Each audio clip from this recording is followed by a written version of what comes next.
Yooni mucaa ishee sana dhiise isheen sunis of miti. Dhageeffadhu. Yoon boonii dhiise booniinis of miti. Sa'aatii sanatti immoo booniin namoota gurguddaa naannoo koo jiran beektutti dawwaltee himteetti. Hundumtuu natti dawwalaara booniin baqqaa of ajjeesuuf itti kana gochuuf itti maal jedhame jechuudha. Ani gaa jiraattu iyyuu jedhe maali? Mucaan natti deebiteetti. Booniin asii of hin ajjeesachaa jirti. Kanaaf filannoo qabu maal ture seete? Sammuu mucaa ishee sanaa eegaa fi maaliif dhaabbata akka isheen hin taane beekan mucaa ishee sana. Dubbachaa ture kanumaan wal fakkaataa. Osoo mana keessa nageenyi jiraatee miciyyoon tuni booniin tuni lubbuu isii of hin galaafattu je'eetiin dubbadhe. Sababni niin kana itti jechuu dandahee arrabni namoota baay'eetu asirraa arrabsama nama ammoo akkasitti lubbuu isaa galaafatee hin arkine jechuudha yeroo muraasa keessatti. Kanaafi manuma keessa walitti bu'iinsi mucaa kanaafi jaarsa isii kanaafi isii jidduu jira waan ta'eef silattuu nuti nama alaatii namni alaa ammoo wooma miidiyaarraa wooma alaa argaa kanuma alaarraa dubbachuu dandeenya malee kamana keessaa kana waan nuti beekuu hin dandeenyeef arraba qofa nutti fakkaatte malee dubbiin arraba qofaa miti jechuudha. Argitanii dubbiin arraba qofa akka hin taane haasoo isaa kanarraahu dubbiin qubsaan baatee jirti jechuudha. Kanaaf mucaan shakkamaadha. Mucaan shakkamaadha lubbuu miciyyoodhaa galaafate isa sababa itti tahee jechuudha. Harka isaatiin yoo ajjeesullee baate namni sababa itti tahee isa shakkii tokko hin qabu. Amma gaa akkanaa bara yoo alatti yeroo ati viidiyoo hojjettu namni si arrabse boqonnaa yoon arganne mana keessattis ammoo yoo boqonnaa dhabde tarii inni nama biraa intala duraanitti deebi'ee ta'a tarii immoo haala garagaraatiin isii qeequudhaanis ta'a bakka waan garagaraa jijjiirama wayii mana keessatti yeroo garte garri isiin gortu hin jiru jechuudha. Addunyaan itti dukkanootee jirti waan ta'eef osoo arraba alaa arrabsamu kana manni keessi nagaatee deemtee mana keessatti obsiti. Osoo ammoo manni keessi badaa tahee warri hordoftoonni isiidhaa kun namoota isii arrabsu tahuu baate mana keessa san itti dhiiftee ala kanatti boqonnaa sii fudhatti jechuudha. Kanaaf micoon jidduu kanarratti iddoo walii jiraattu wallaaltee idduma dhugaa sanitti yoon deeme irra wayyaa jettee lubbuu isii galaafattee jechuudha. Dhugumatti rakkisaadha. Ulfaataadha dhugatti. Haalli jiru ulfaata. Dhalli namaa deemee bakka tokko gaafa ga'u bakka itti harka kennuu hin qabnetti harka kennaani. Kaleessa engaddaa mucaan boonii jedhan kuni interview ishee dhaggeeffattanii todhee yaada baay'een keessanii an interview ishee dhaggeeffadhee xumuree tananii live irra galee tanan isheedhaaf Yoosef Erjun guyyaa tokko haasa'ee beekaa. Wanta baay'ee keessa dabartee dhufteen arrabsoo dandeessee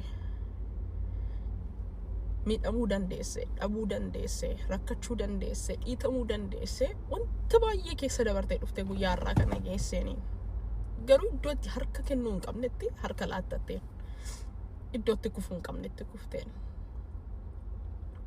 Kufanii si'a tokko tokko kufanii ka'uun jiraan. Isheen garuu kufaatii ka'umsa hin qabne of kuffisteen.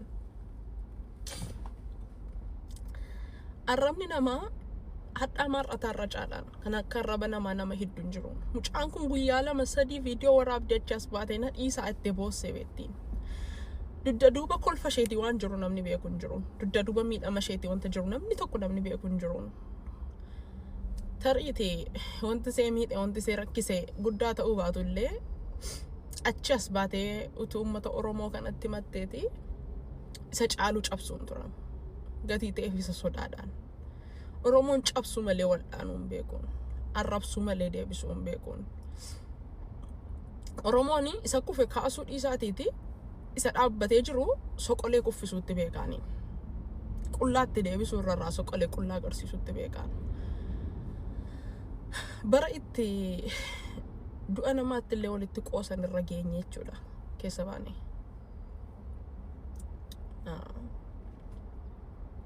Boriftaanis immoo eenyu akka darabee ta'e namni beeku hin jiru. Garuu obbolaa koo du'a isinitti dhufu.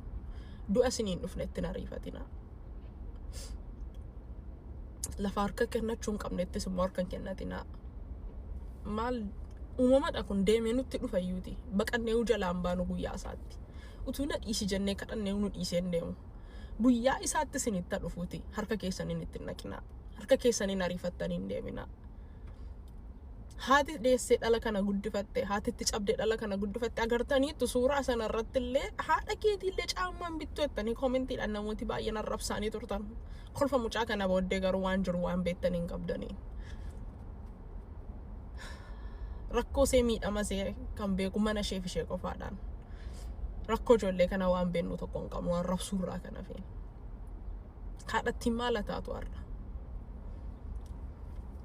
egaa haadhoo koo waaqayyoo boqonnaa siif kennu biyya lafaa irratti siin taane biyya lafaa irratti siin dabarre garuu waaqayyo achitti maal akkan siin jedhu hin beeku waaqayyo boqonnaa siif kennu maatii ishee firoottan ishee hundumaaf jajjabina ta'u egaa obbolaa koo jabaadhaa iddoo harka kennachuu hin qabnetti harka hin kennatina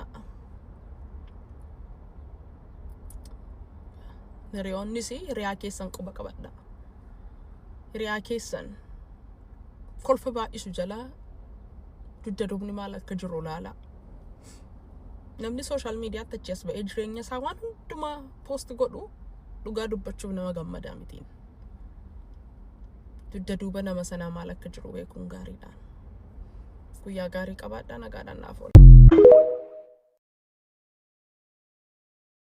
Yoo si jaallate abbaan manaa kee si dhiisee bakka hin deemu akkati boossuun godhu akkati duutuun godhu ituma si faana jiruu bakkee jira namichi baay'ee abbaan manaa akka ati duutu si godhu ituu si faana jiruu bakkee jira akkati duutu carraasiin kennu baay'ee wallaahi boonii never ever she can't baay'ee hin gootu kan tasaqaa itaalle chichiliji irra keessa kolfaa turte jechuudha viidiyoo guyyaa 3 dura argaan ture irra keessa nama isaa dhungataa turte bro this reality itun ni bira jiru induutu baay'ee itun treat godhini reality walitti himna waan ta'eef guyyaa 3 dura namni isa dhungataa turte waan isii dhiphisi waan isii cinqi wallahi guyyaa 2 gidduutti namni du'aaf ofiin affeeru irra keessa viidiyoo waraabaa turan jechuudha wallahi irra keessa viidiyoo sun waraabamaa ture malee dhugaa yoo ta'e wanni sun wanni isii cinqe sun tureera yoo ta'e bira jira waan ta'eef waan sana fiiksi gochuu danda'a kun baay'ee dhugaa hadhoof turu barbaadde liqimsi osiin taane dhiisi.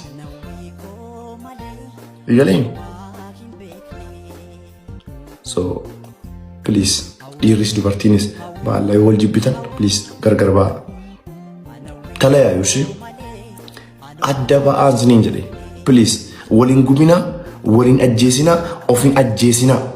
Fagoon dhaqina arruma magaalaa Finfinnee kondominiyeemii koyyee facceetti I think koyyee faccee haadha manaaf abbaa manaa haati manaa abbaa manaa morma irraa kutuu xiqqootu hafi cirtee jechuudha irraan buune mormii abbaan manaa immoo jala ciiseet billaadhaan waraanee garaa tarsaasee miinii garaa gadi yaa'e today Finfinnee keessatti arraa bara gaafuma arra boobbooniin duute kana guyyuma arraa Ati mana mormarraa qaltee mormirraan buune abbaan manaa immoo jala ciisee billaadhaan garaa mi'a garaa gadi yaasa today arraan siin jedhaa Finfinnee keessatti laban ana manaa kee qullaa faana ciistee moo abbaa manaa kee qullaa faana ciistee moo maatii kee dhiistee biratti amantee biratti galtee moo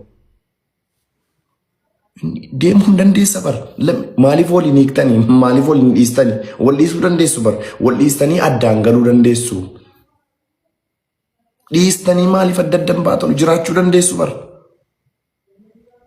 Dirqama miti wajjin jiraachuun.